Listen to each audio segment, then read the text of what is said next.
My people, how we doing today? As usual, make sure you check out Red Hill Cutlery and my friends on YouTube. Good people, Satu Dave, Timbo437, and My Bad Adventures. Excellent people. Make sure you hit the like button down there, please. And if you do, you'll automatically be entered to win this ankle pick. Make sure you subscribe, hit the bell notification, and share. Even if you don't hit the bell notification, make sure you subscribe so you can be eligible to get in on all the giveaways. I'm doing a giveaway on Patreon today. It has already closed. There's only four. I only have 4 patrons, so the odds are quite good. If you would like to donate to the channel, you can find the info to do so in the description. All donations will be used 100% for knives, for content, and then been given away to you guys. If you're interested in Patreon, the link will be in the description. Today's sticker is known to the state of California to cause death, which that state is known to the state to cause death. I'd rather live on the moon, personally, but...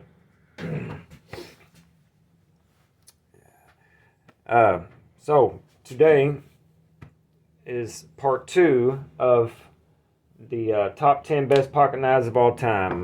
Part 1 consisted of the Strider SMF and the ZT-0560. Today I'm going to add 2 more to that list.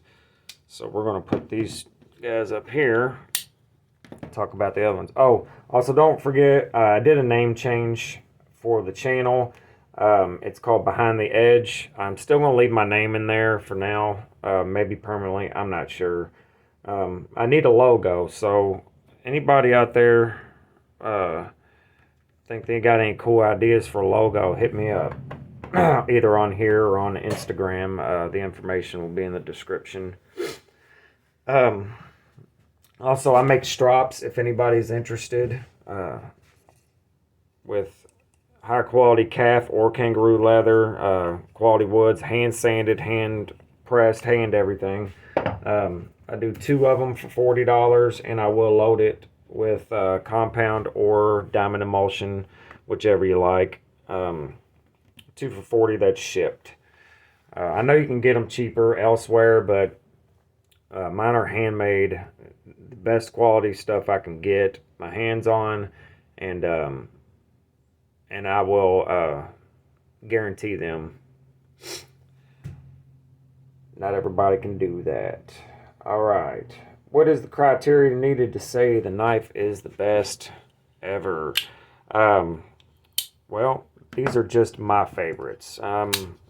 These are not ever going to be everybody else's favorites. It's highly opinionated. This is my channel, so that's just kind of what I want to do. But I look at it, usefulness, ability, how well it cuts, how, and a lot of it has to do with the cool factor and just what I think is neat. So, and also these are not in any specific order. These 2 were just the first 2 that I did the video on. They're not indicative of what is, number 1 through 10. Also, after this video, I'm going to have to take a break from this series because I don't have the other knives that are on my list, because they're all expensive and I just don't have them anymore, and I'll eventually get them, hopefully, and then we can continue on with the list. But my 3rd choice in this series is the Spyderco Manix 2. Spyderco, as a lot of you know, is my favorite production brand in general, but that's just a broad stroke. I like them because they do so many different good models in so many blade steels and in so many ways.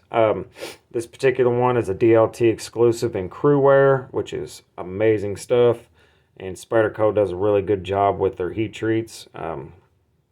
It also has an MXG clip on it, so this is not going to be your stock model. Your stock model is going to be a black G10 with a S30V blade. They also have an XL version of this, which is also amazing and could possibly be just as good as this one. But for the past 7 or 8 years, I've almost always had at least one Manix 2. I use this thing for work. Strong lock, great blade shape, excellent usable blade shape. Damn it, that's sharp. And I keep them nasty sharp. One of the greatest one and done knives ever made. So if you just want a knife that is, you just want one pocket knife to use for everything, your everyday carry, your work knife, your whatever. This is a good way to go. This also was on my best work knife list, which it just is. And mine's filthy. I do clean it out periodically, but these are a pain in the ass to take apart and get back together. As soon as I'm able to, it's only $55, but I just don't have it right this second. But I'm gonna put some titanium scales on this, which will make this thing an absolute. I was gonna say absolute tank, but it already is. Nothing wrong with G10, but it'll look really cool with the titanium and be, even stronger. Not that it needs to be. Everybody knows about the PM2 and the Para 3. The Para 2 could easily be on this list, and there may be another Spyderco on this list. I'm kind of on the fence about the number 10 spot in this series, but so you could see another Spyderco in this series, possibly. Next up is one of the greatest tactical knives ever made, and that is not why I like it. That is the Microtech SOCOM Elite. This is a manual folder from Microtech. They are very well known for their automatics. This has been around a long time, and it is one of the most popular and one of the best pocket knives in existence, in my opinion, and in lots of other people's opinions. There's a few things that a lot of people don't like, and I don't particularly care for it either, but there is a lot of good here. One thing is these are the standard models are not that expensive for a Microtech. They can get up into the thousands with the customs, but this particular one is around $350 or so. Let me talk about what I like about it first. So this is a inset liner lock, which is titanium, and I know it's hard to see. It's kind of a rarity for a liner lock to have a steel interface in there.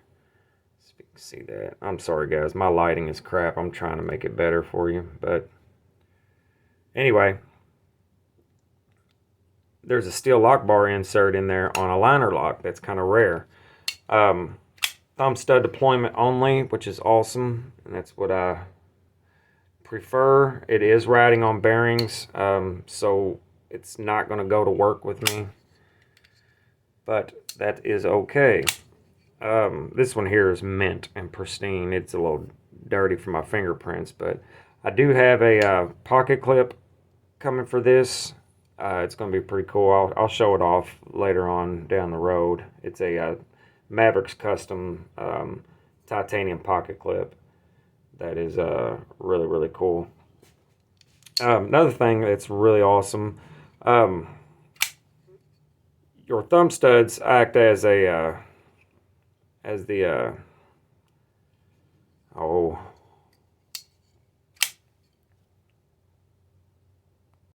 sorry about that, guys. I had chickens jumping up in here. Anyway, the thumb studs act as the stop pins, and they rest against the frame. And then you also have your liner lock that engages. So that's 2 points of contact. But also on the inside, you have another stop pin that hits here. Try to adjust this lighting real quick, guys. I'm so sorry. Yeah, that hits there, and it's hard to see. See it back there? So you have 3 points of contact on a liner lock. That's pretty rad, and that is pretty rare in my opinion. A couple things I do not care for is the elephant in the room that's right in your face. Is the tip down carry pocket clip. It's not a huge deal because it's a 4-inch blade, so when you deploy it out of your pocket, it is in the perfect position to deploy it, but it's just a preference thing, and it drives me flipping crazy. Next thing is I don't particularly care for the glass breaker, which is just a ball bearing in this case.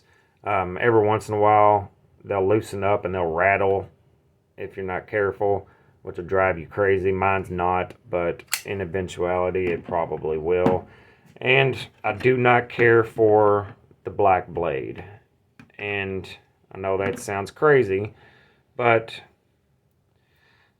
Microtech has DLC, and then they have this, which is not DLC. This is basically black paint.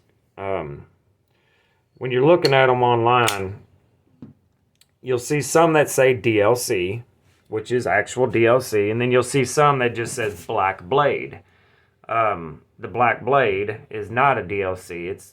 It's not terrible like Benchmade's black paint, but it isn't great either, and it wears off, and it ends up looking like crap. So maybe one day I might get that removed.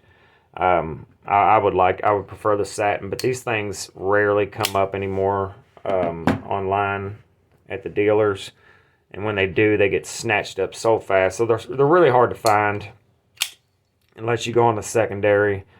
And I don't know. I would prefer a satin on this particular one just because their DLC is not great, but otherwise, the ergos on this are flipping amazing. The action, of course, is amazing. Deployment feels great.